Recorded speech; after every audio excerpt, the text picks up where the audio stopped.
It sounds insane to me now. And I did it, just constantly fighting, ending my life. By that point, I learned that when the illness upped the ante, the creativity had to up the ante too. Almost like an antidote. Does art do something for her in her life? Oh, yes. Hello, and I'm delighted to welcome you to another episode of my podcast, Art After Dark, where we explore the transformative impact of the arts on mind, body, and soul. I'm your host, Louise Emily, an artist on a mission to shed light on the power of human creativity. This week's artistic explorer is Maryanne Old, a Norfolk-born artist and florist. Working from her cottage studio in many different mediums, she paints seriously and crafts for fun. Her paintings are in collections worldwide and always have her bright, feminine, natural world vibe that's so recognisable in her work. Following a severe illness where painting contributed to her recovery, Maryanne now helps others to experience the benefits of creativity by running art and craft classes across Norfolk. As you can see, darkness has fallen. It's time to welcome Maryanne to the forest. Welcome. Hello, nice to be here. Oh, thank you for coming this evening. You're welcome. So are you all ready to go? Have you packed your bag? Have you got your bag and your snack and your drink? I have everything. Oh, brilliant. Everything ready. Well prepared. So can you share what kind of bag are you bringing to the forest today? I have bought my big round Lulu Guinness straw bag. It's a black and white bag with a black and white monochrome lady on the front with a big red rose in her hair. Beautiful. Absolutely stunning. That's a fantastic one to bring in. And what are you packing inside your snack and drink? Well, it just has to be tea and cake. I'm a tea and cake girl. I love all cakes, but I specifically love millionaire shortbreads, but the homemade big rustic ones with the toffee dripping and really thick chocolate. Oh, like really lovely and thick. That would be my thing. That'll keep me going all day. Oh, definitely. I think I might have to pinch a slice of that. Brilliant. Well, you sound like you're completely ready to go to the forest. So let's hear your first creation. That was a really interesting question all on its own. Like, which 3 creations would you bring and talk about? And there are so many. That was quite difficult. This specific journey for me now in being a professional artist, which I never set out to do, really started 15 years ago when I suffered depression after having my first child. And I hadn't painted at that point for quite some time. In fact, my husband didn't actually know I painted. Wow. Because I hadn't done it in the 5-6 years we'd been together at that point. So I was just so down and so suffering with postnatal illness because, you know, at that time when you've got a newborn baby, you're stuck in the house, but they're in bed at 6:30, aren't they? Yeah. So if you're lucky. Yeah, well, in those days we were lucky. Up again at 11, but you know. And so that evening time, I suffered so much anxiety that I could not relax. I was just constantly in a shortness of breath, just panicking. And then I started to become quite fixated on cleaning everything. And I think really it was just in an effort to keep busy. I could not just sit and relax. And then getting fed up because I did so much cleaning, it was a spiral. And I just made this decision, right, in the evenings, paint a picture because it'll give you something busy to do. I bought myself 5 or 6 different colours of oil and a canvas. I painted the Indian sunset. It's a big ochre, yellow, dark sunset, which has an Indian fishing boat set in the middle across the sea and sunlight is coming down. It's a really nice painting. It's quite large. I don't know that it's the best painting I've ever done. In fact, it's not the best painting I've ever done, but it was the painting that started this particular journey because then from that one, I just didn't stop. Yeah. Since that painting, there has been no time where I've taken time off creativity in the last 15 years. It's just been so constant that it's become huge. I mean, I can completely relate to that because that's what happened to me, you know, in a really sort of dark place. It wasn't really necessarily that conscious. It just led me to paint. And then I haven't stopped since. What was it that triggered painting? Was there any consciousness for you? Because you obviously had to make the effort to go out and buy the materials. I think that came naturally. I think I felt that drawing wasn't going to be enough. I really needed to get indulged in it. Yeah. And I've always liked oil. So I primarily worked in oil previously to that, when I was painting quite a lot when I lived in Greece. So the natural ebb was to get oil. I never used to paint it with brushes. I always painted with my fingers, and I loved the feeling of it. I still do. I still love that creaminess. It's I lovely. love it. Me too. So I think I subconsciously ebbed towards finding that feeling with my hands, with my fingers. Wow. I wanted to just lose myself in doing something so that I wasn't anxious, worrying about looking after a child again tomorrow that I didn't feel I could cope with. And did you find yourself looking forward to it beforehand? Yeah, almost like how you get when you have a good book. Yeah. You know, you can't wait to actually hunker down and start reading the story again because you're into it. So I was looking forward to it throughout the day. And so once you'd created, what happened to the anxiety and the sleep after you started doing all the painting? I wouldn't say it was a miracle cure, but it was very helpful. It gave me some moments of respite. You know how when you get into that paint zone where you've lost everything? Yeah. It doesn't come often, does it? Even now, if you're painting a lot, to get to that zone it's tough to get to, even if you're well. Into flow, it's hard. Something always travels across your mind, and it's very hard to get into a zone where you think of nothing but painting. I managed to achieve it a few times, but those few times even were really helpful. But what it did was it set off a train of thought where I then started thinking about other things I might paint when I finish this one, or maybe I could have a go at that. Or when I was out in the car just feeling, oh God, you know, I've got to go to Sainsbury's, I'm not going to cope with him in there. My mind started to slowly switch into, oh, I like that scene. I wonder if I could, you know, that creativity took over some, not all, but some of the negative thoughts I was having in my young mummy life. Yeah. It was just a little piece of relief at first. Yeah, it gave you that outlet to pour something of you into. Yeah, it took a long time, but it started to calm, and I managed to take all of my projection of feelings from this negative, stuck in a messy house, permanently cleaning, to my mind thinking about creation instead. So there was a very slow but definite ebb towards my thoughts being more creative and less really about control, because cleaning came down to controlling the environment so I wasn't upset. And of course, in controlling the environment, I was actually causing myself major stress. Because you can't control an environment or keep it very clean when you have tiny kids. No, absolutely. And so you're losing all the time. So in creation, I started to win a little bit. Yeah, I never thought of it like that. You describe it so beautifully in that there's two things. You're creating something, so in a sense you are actually in control of that canvas, of where those paints, you know, there's thousands of decisions that go into a single painting, so you know that there's an element of control that comes with it. But equally, making art is about letting go. It's this interesting thing about you know, those two things, which I'd never thought of it like that before. And that just helped a little. And obviously, as time went on, that started to help a lot. So that painting was the beginning of this last 15 years that has become, from that anxious new mum, now that baby is 6'2", you know, and no trouble at all. That whole 15-year cycle, of course, art started for me younger than that, but this last 15 years has been, for me, poignant. From where that started to where I've taken it now are just stratospheres away from the little girl who used to draw Holly Hobby, you know. So, and it gave you, in a time of darkness, it gave you hope.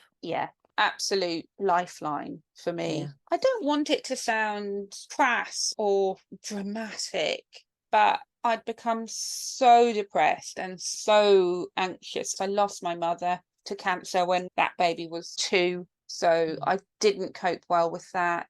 I felt like my life imploded and I just was not coping. Creativity played a huge role in me keeping going through those days, because I think it would have been very different. Yeah, I'm so sorry to hear that you lost your mum at such an important time. Yeah, that was tough. And poor mum, she was only 66 when she died. I always remember saying to her just a few days before she died, I said, "Are you frightened, mum?" And she went, "No, I'm not frightened, but I'm pissed off." Oh, bless her. Because just got things to do.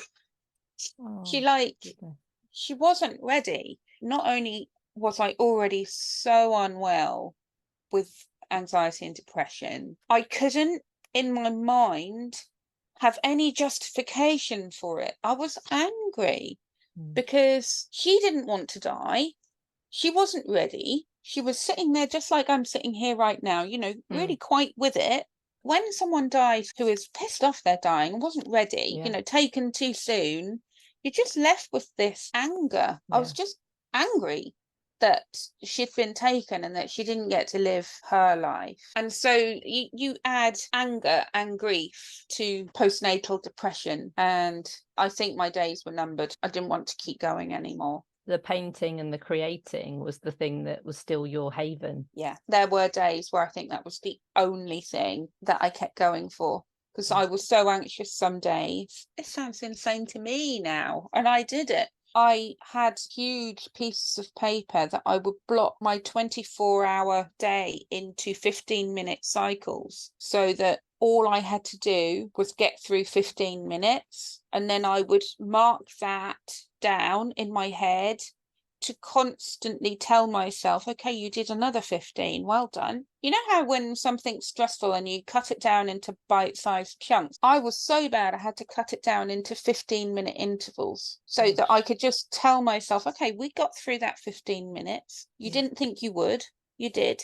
Now you're going to go through another 15 minutes. You can do that. Just constantly fighting ending my life. Oh my goodness. On 15-minute intervals. Wow. And I was like it for so long, on living on 15-minute intervals. And 5:30, that 15 minutes from 5:15 to 5:30 was often the worst 15 minutes of the day, because my husband would come home from work at 5:30, but by 4:30 I was starting to not cope.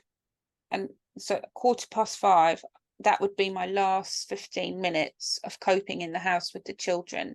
And if he didn't come in the door exactly on time or just before, I was losing it by the time he came in the door, to the point where I couldn't even speak. And he would come in and I would literally look at him and go straight up the stairs and shut the bedroom door. That's how bad it was. I can't imagine it now. If you didn't come home till midnight, I'd be like, oh, he's a bit late. Well, that's because you're such a prolific creator. I'm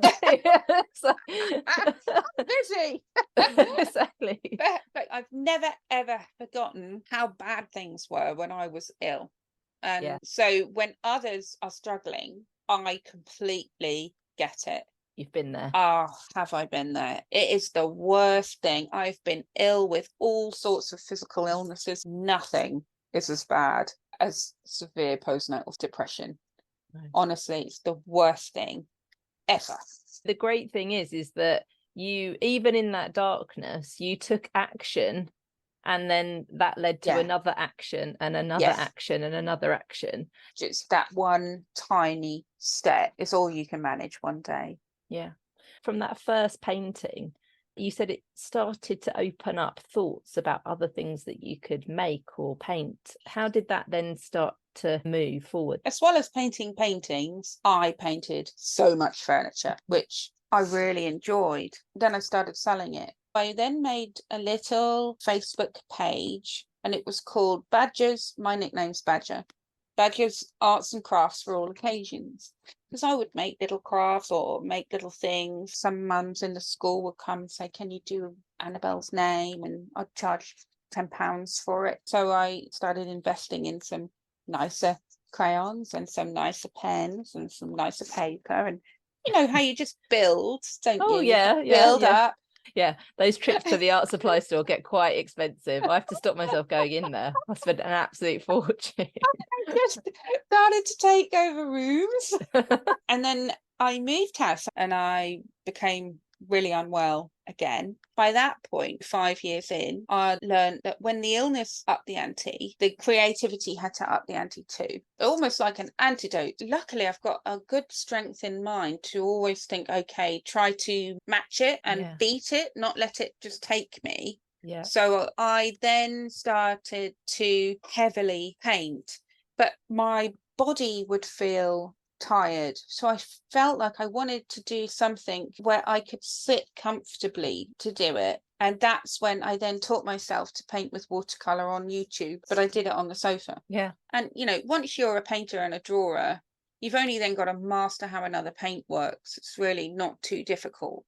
The drawing and the ability to find light and shade and composition is the same across the board. The paint will just work differently in how you use it. I often think of it as like learning a language. Once you've learned one, it's pretty easy. Yeah, it works. Although I have to say, you must be much more patient than I am, because I've had some frustrating moments with watercolor. I think watercolor is most definitely the most frustrating medium of all of them. A lot more unforgiving than oil or acrylic. Yeah. Even though acrylic's water-based, it's still a little easier to cover up mistakes. But I've just learned to be okay with the mistakes. That's something I see a lot now that I teach, is people really afraid to make mistakes and afraid to look silly. Yeah. And of course, they don't look silly, and mistakes happen to everyone, even the best painters. Oh, God, in fact, if they say that they don't, they're lying. Yeah. Well, we all know there's loads of artists who are very famous who used to paint over their paintings all the time. Tweak things. We all put do them on it. The fire, get annoyed with them. Yeah. Exactly. They go wrong. Yeah, they go wrong. It's part of it. You either keep going or you give up, but you're not going to stop them going wrong. They go wrong. You drop a paintbrush on it, or you spill something, or the dog jumps up. Something happens, you know, they go wrong. Yeah, exactly. I think it's a good time now to move on to your second creation. Okay, so creation number 2 is a little foxglove pink flower. It's a watercolor painting that I did during that very warm summer of the first lockdown. Yeah. And at that stage, I was still really just a hobby page. I would make lots of things, really only for friends, or do elaborate parties for the kids, fun stuff like that.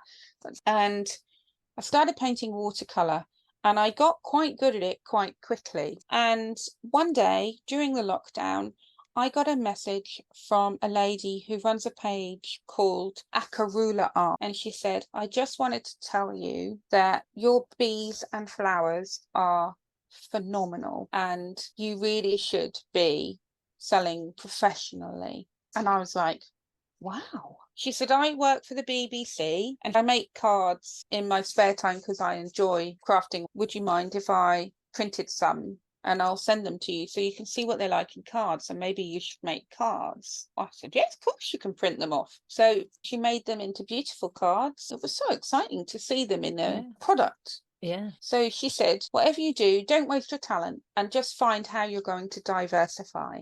So that's how that started. The house was called Trinity, and the foxglove grew there. So that's why it's the Trinity Foxglove collection. And I created this entire collection of homeware, all with the little pink foxglove on it, which was just so exciting. Yeah. I'd never ever seen my work turned into something. So that started that. Then everything arrived here and I started selling it. And I very quickly realised I liked making it.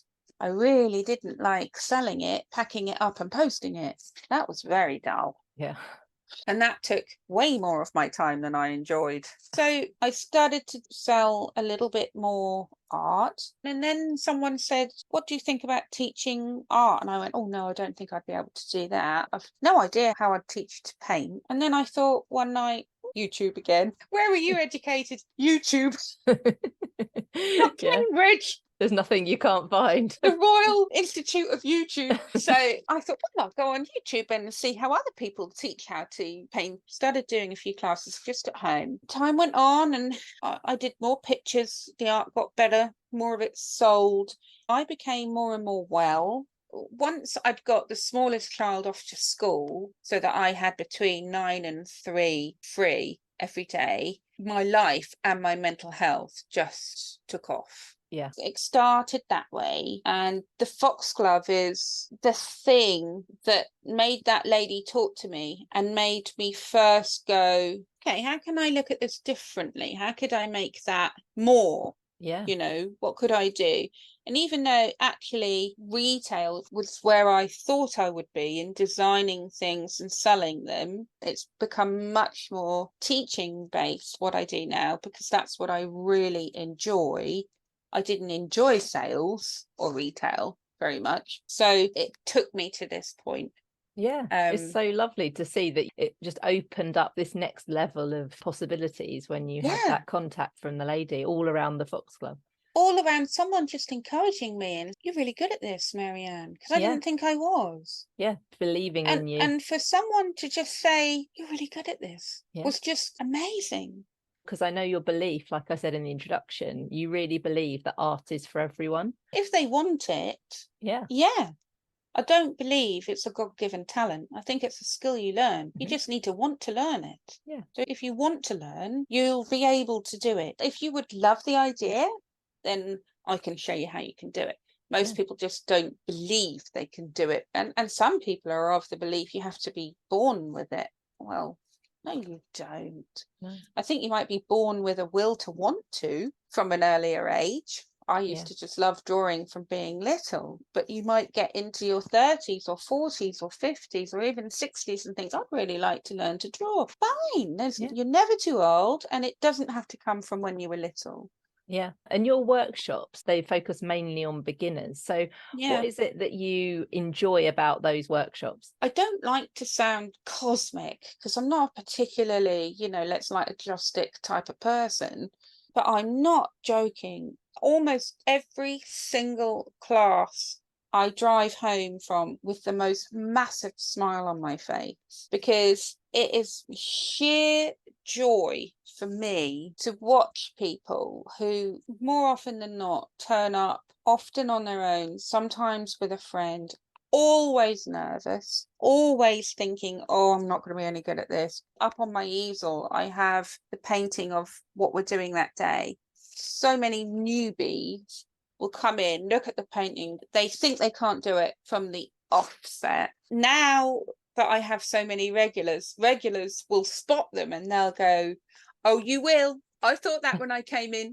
They'll be like, oh, no, you will be able to do it. And they're like, no, I'm never going to be able to. I don't have an artistic bone in my body. I'm only here because she made me come. I get that so much. And I just laugh. Honestly, everyone thinks they don't have a creative bone in their body. They've never picked a pencil up. They would not know where to start. Okay, let's dispel that now. You don't need to know where to start. That's my job. I'll tell you where to start. Can you hold the paintbrush? Yes, we're halfway there. Okay, just breathe. You're fine. And then ego kicks in.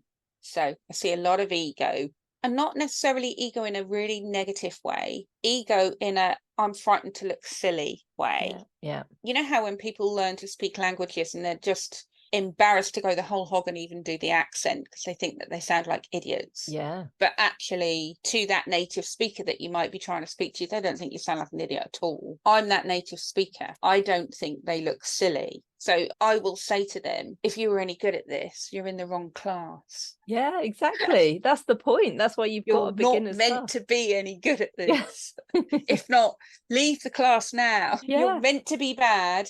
This is for beginners. Yeah, it's okay. Absolutely. Giving them permission to just make a bad painting. Them permission to be rubbish. And often then they'll really surprise themselves. I'm actually quite proud of that. Yeah. Like, it's brilliant. I'm literally just how you are with a 3-year-old. And they, oh, that's wonderful. I'll go, you need to put that on the fridge. You really, really need to show that to everybody. That cannot just go in a book and be hidden away. They're like, I can't believe I did it. I went, you see, you can do it. You just need to know how. Yeah, So exactly. when you come back next time, none of this, I can't do it. And they've already booked before they've left class to get on the next one. Last Christmas, I was running a Christmas Robins class and I had a man come in on his own, which I don't get that many men. And often if men come, they come with their partner. But he came in on his own. I would say he was only in his mid to late 40s and he looked a nervous wreck. He painted a lovely robin. I said, oh, it would be lovely to see you again. I really tried to make a big effort, especially with men. And he was very quiet. And afterwards, one of the other ladies came up to me and she said, he's just getting himself back out and about because he lost his wife tragically. So he's just trying to find something to rebuild his life. Bless him, I could just tell. And I didn't see him again. So I felt like, oh, what a shame he didn't come back. Didn't think much about it. And last week in my class up in North Norfolk, in he came with a little girlfriend in tow. Oh, and he looked so happy. She was a big personality, so he's the quieter one, and she was really fabulous. And they both came to the class together.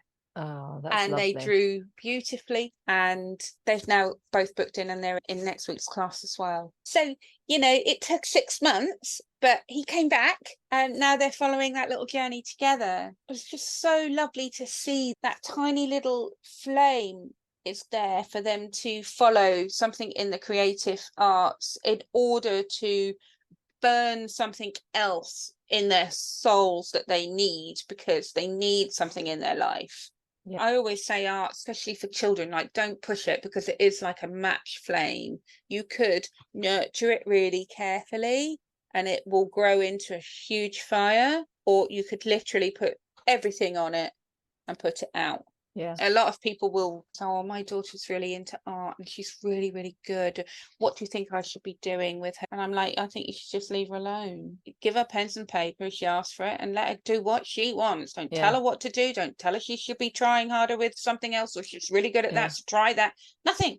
No. Just leave her alone. No, but I love the attitude of kids. So my youngest, he's 5. And the teacher said to him, oh, one day you'll be an artist like mummy. And he just looked straight at her and said, I'm already an artist. Oh, yes, he is. Sassy pants. Yeah, I just thought that's so good in that's brilliant. Whether he's creating every day or not. Already is. Yeah, he already is. And I just thought my kids hate art and craft.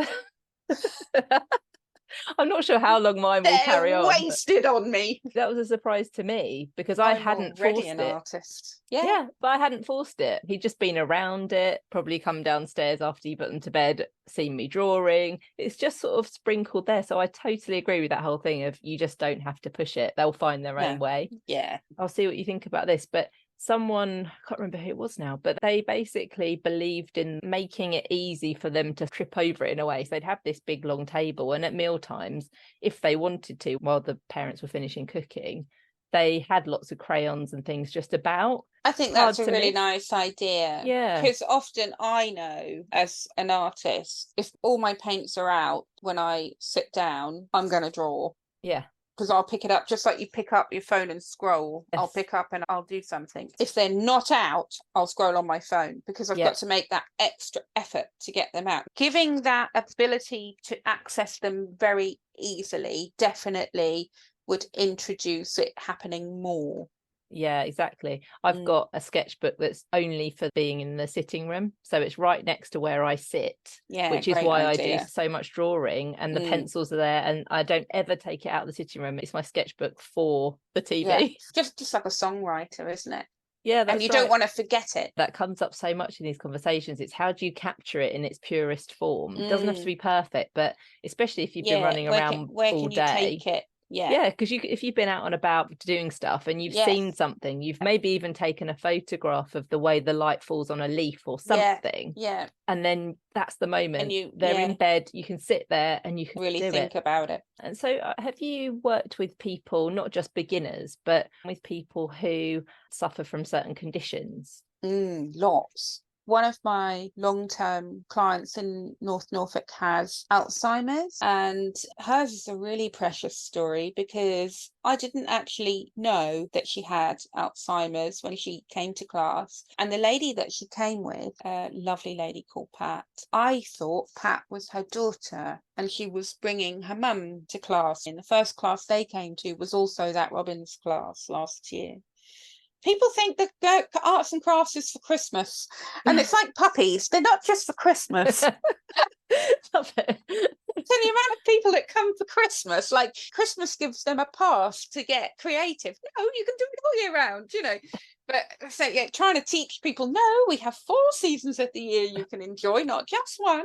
But yeah, they came for the Robins class, and Pat then told me that no, she wasn't her daughter. She was her carer. And Mags is an Alzheimer's patient, and Pat looks after her. And she brings her to art class because Mags lost her husband and has found it very hard to cope without him. And so for 4 years, she hadn't really left the house until she started coming to class. Wow. And I think the lovely thing about class for her is that, yes, if you want to come to class and you want to learn watercolour and you want to progress, that is there for you. But if you want to come to every class every month and never be a very good painter, just eat cake and enjoy yourself and have a little paintbrush in your hand and have a social group to be part of and somewhere where you feel safe and comfortable and encouraged, you can have that too. You don't have to progress. Yes. These beginner classes are designed for one-off drop-ins, as well as if you came for the whole year, you'd have learned by the end of the year a big set of skills that we can move on with. And if you practice throughout the month, so they're designed in such a way that you can progress with them, or you can sit exactly wherever you're comfortable. Mags's daughters have sent pictures to me of her sitting in the garden with her little sun hat on, just trying to draw a vase of flowers in front of her. And her daughters are just thrilled because it purely is creation, and coming to class has given her something to live for. She has a slice of cake, she has a cup of tea, she's gotten to know how that runs, and she always goes home with a painting. She thoroughly enjoys looking at them, and she's also been doing a little bit of art at home throughout the day. And will she ever be a professional painter? No. Does art do something for her in her life? Oh, yes. Yeah. It's been magnificent for her. It's fantastic. And that is, for her, everything. And for me to watch that, everything. It's just the loveliest thing. I have been in tears with some of the messages I've received from people who have lost husbands, lost their confidence, come out of breakdowns, lost a child, just so many reasons why some of these ladies and gents, but majority are ladies, decided I really need to do something for me in my life, a group I could be part of, something I can do, learn a new hobby. Everyone is more than aware these days of mental health awareness, and more than aware that the arts are a great road into well-being. I think people are really searching for that at the moment. If you'd have told me 5 years ago I'd have been teaching old ladies to paint, I'd have laughed. And I couldn't love it anymore. And I couldn't be more inspired by them. And I honestly couldn't be prouder, because the effort needed when you're elderly, you're not very mobile, you perhaps don't drive anymore, or you're too afraid to drive that far, let alone turn up in a class on your own where you don't know anybody, often in a pub, because I work in a couple of pubs, and for women of that age to walk in pubs on their own is strange, because they come from a time they weren't allowed to. So before they've even got there, they've fought a huge battle to make that happen. Even just to book a class online for people who are not tech friendly, they do it. Yeah. And I've got little 82-year-old Brenda. She's a bit of a celebrity on my page because everyone loves seeing her. She came to me nearly 3 years ago for a Christmas wreath workshop and has come to every single class, art, craft, drawing, every class she's come to since. Every single one. And if you talk to her about what it's done for her life, it's just given her something to look forward to every month, and she just loves it. Yeah. And I love her because she's just the most lovely person. Yeah. And she enjoys her tea and cake. She's made new friends. Everyone knows her. And she's really gotten very good at watercolor as well. Yeah. You know Really good artist. what it makes me think of is, when we were saying, even with ourselves, trying to help us to make it easy. Yeah. But there's still so many and too many barriers in place. Like, wouldn't it be great if there were so many more things, like when you go into the city or into towns, that almost made it impossible to not do art? That would just be such a better world to live in. Yeah, I think so. And I think obviously with the state of our education system and the arts really not being funded and looked at, particularly in younger life, there's so much less of it around. Yeah. And it's not cheap. I have a free space on every one of my classes that goes to someone who's suffering from loneliness, and all of the venues that I work with support that. I still don't fill it all of the time because when they're cut off and lonely, no one's telling them about it. Yeah, exactly. So they don't find me. No. So I do advertise with Age Concern, and Age Concern do send my information out in their bumps when they do things. But that's tech based, and many elderly people don't necessarily find that or know where to look or would look. So it's a space that doesn't always get filled, which is a bit of a shame. But I mean, I'd love to be able to offer those classes for free to people, not just one person. Well, you think about all these businesses that are desperately trying to give back to their local communities. That would be a great initiative. Provide the money to provide the art supplies to for have people. Free art classes. Well, any businesses out there, get in touch. Just fund one. Fund one so I can run it for free. Yeah, because I would love to be able to reach people. My classes are £25 a ticket. It's not huge amounts of money, but I still know that that's more expensive than some can afford. We've got the space for it. Yeah, exactly. So get in touch if anyone wants to do a bit of an experiment with us, and we'll do a combo with Maryanne and Art After Dark and whatever your business is. So yeah, get in touch. Brilliant. Right, well, it's time to move on to creation number 3. Okay, so I have written a small book. Yeah. Now, this is a magnificent thing for me, and I picked it as my number 3. I'm doing my first ever solo exhibition in John Lewis. I'm painting in oil, and they're all on copper canvases, and they are magnificent, even if I say so myself. No, they are. I will be there. Yeah.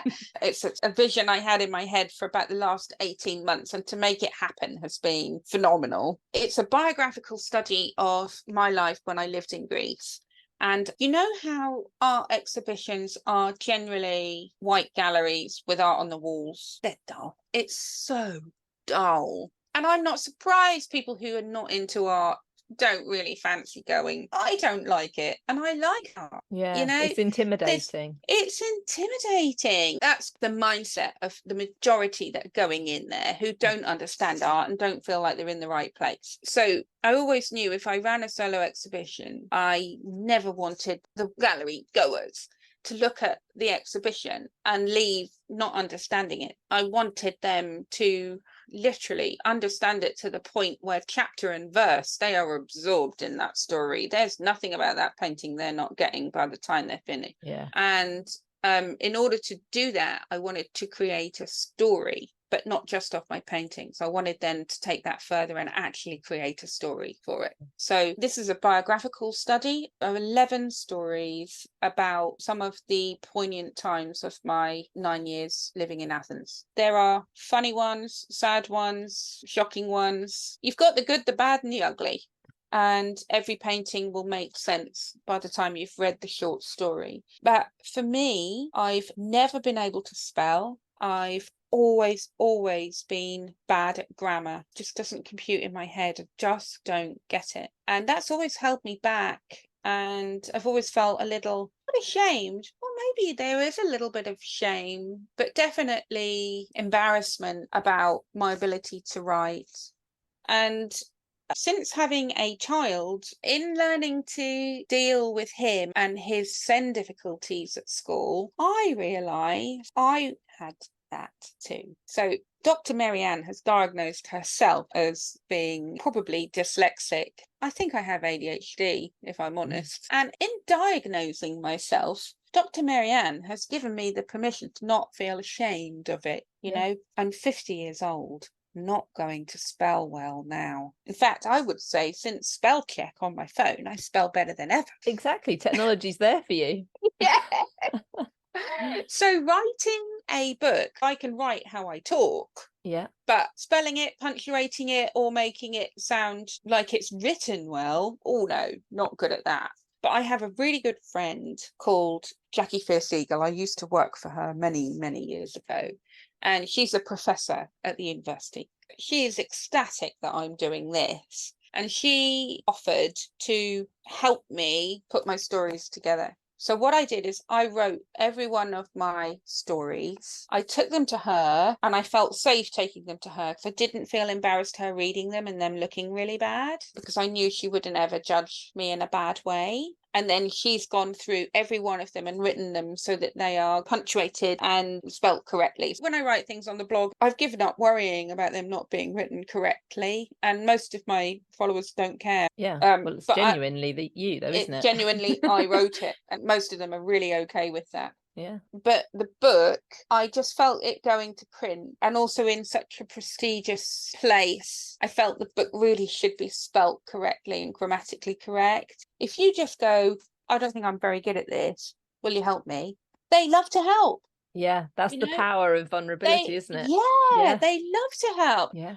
That book and this exhibition is pinnacle of everything I've been doing the last 15 years. And being a solo exhibited artist, I guess, is a bit of a dream. Yeah. And it's my little moment. And I just feel like, you know what, if nothing ever comes of it, if I never sell a painting, if it's a complete flop and nobody likes it, I've already won just from the chance to actually produce this. It's just been a magnificent thing. And I'll always be able to say I had a solo exhibition in John Lewis opened by the Lord Mayor. Yeah, well, exactly. Well, I can't wait to come. You need to be there. Actually, the framer, Lee, I said to him, I just feel like I already won because this is like the dream.